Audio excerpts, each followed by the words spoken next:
Hey guys. All right, so for this, we are going to, this is going to be our notes for Newton's third law. Okay, so this is Newton's, oh man, look at that handwriting. I got a brand new stylus. I almost wrote handwriting. Newton's third law. Okay, so you guys have all learned Newton's third law. And again, it's kind of like Newton's first law, where you guys have all seen probably the Bill Nye episode where he talks about Newton's third law. But I want to talk about it a little bit more in depth so we can really understand it in terms of force diagrams. And so here's what you learn for Newton's third law. Here's what Bill Nye said. Bill Nye said that for every action, I'm gonna rewrite that because that's bad handwriting. So for every action, there is an equal and opposite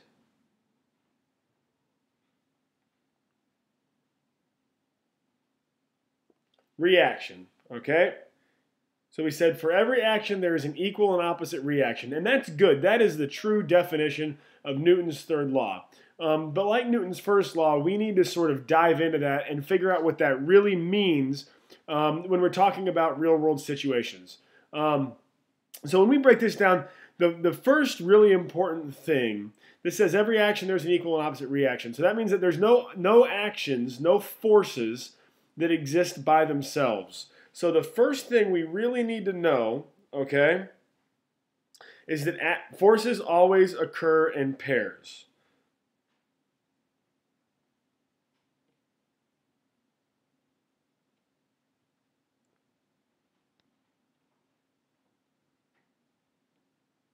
Okay? There are no forces in the entire universe anywhere that are all by themselves. For every single force, there's a force, another force that goes with it. Okay? Now, the two types of forces that we have, just like we see in the definition, are action forces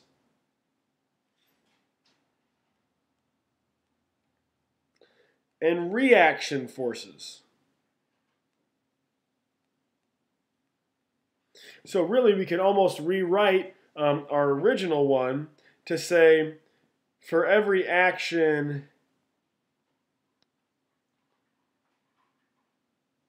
force, there is an equal and opposite reaction force. Okay? So every single action force has a reaction force that matches up with it. Okay, now the second thing that's kind of important here, so number 2, is going to be that action and reaction pairs always act on two different objects.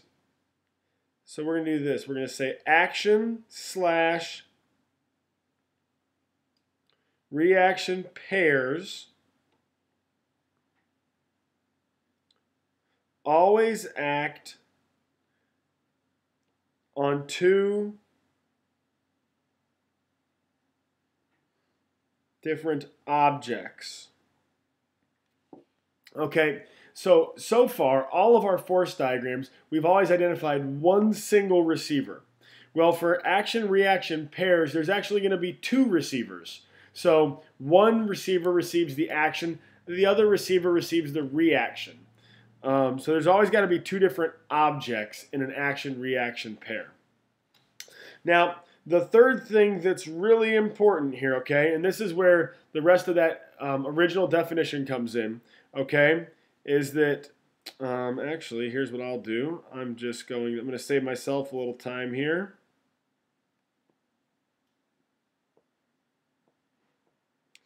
Okay, action-reaction pairs are opposite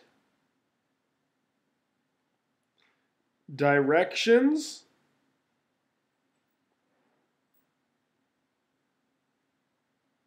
and equal sizes.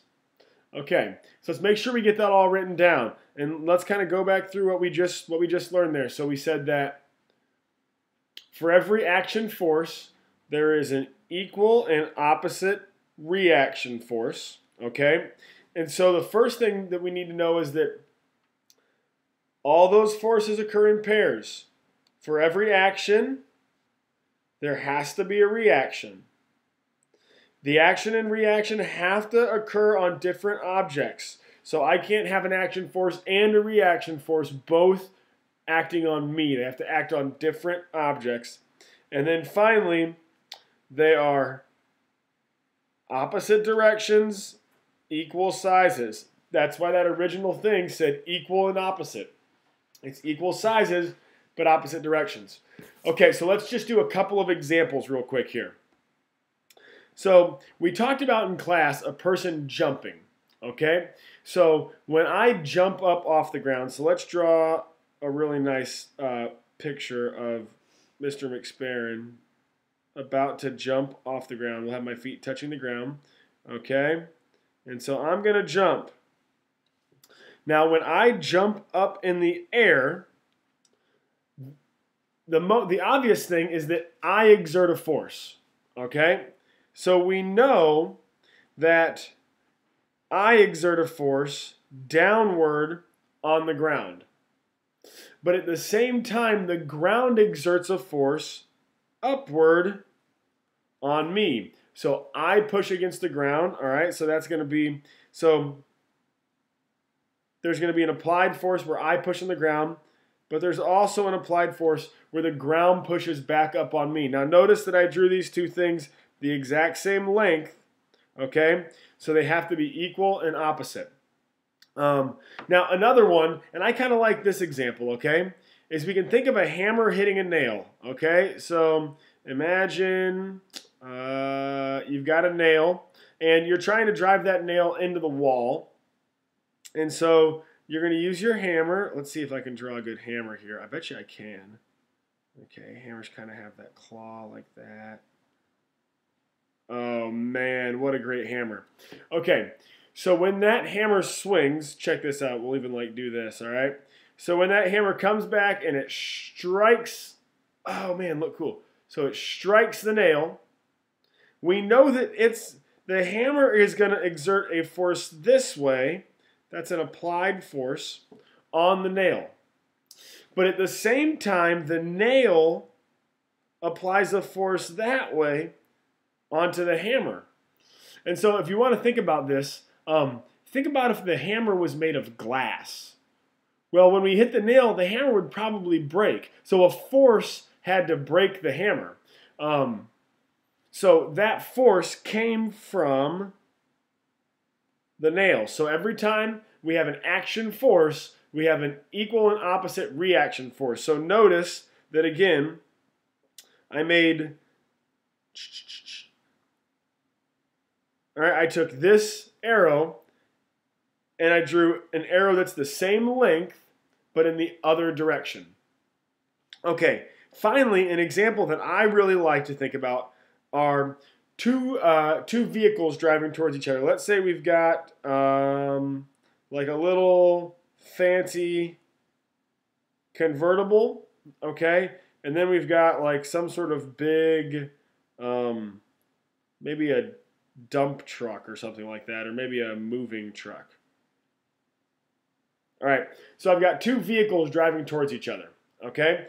Now, what's going to happen is one's moving this way, the other is moving this way, and eventually they hit each other. Now, we all have a pretty good idea of what's going to happen, all right? My little car, all right, is going to get smashed. And so the common sense thing to think here is that the truck must be applying a bigger force than the car. But it's not actually true, okay? So, yeah, sure, the truck definitely applies a force to the car. But the car also applies a force to the truck. So let's maybe think about it this way. So we know there's going to be another force. It's just going to go the other direction, okay? So Oh, I made it a little bit smaller, didn't I? We'll do that. Okay. So the car actually applies the exact same amount of force onto the truck that the truck applies to the car. So the question is, why does the car get smashed? Why does the car get smashed? Okay. Well, there's a pretty simple answer to that, okay? And so think about if you stomp on a pop can as hard as you can, you're going to crush that pop can. Well, if you apply the exact same amount of force onto a brick, the brick is not going to get crushed. All right, so the same amount of force, let's just say that that force is 100 newtons, all right? Well, 100 newtons has a much bigger effect on something that's small than it does on something that's big. Okay? So don't mistake the effect of the force for the size of the force. The sizes are exactly the same, but the effects are different depending on the receiver.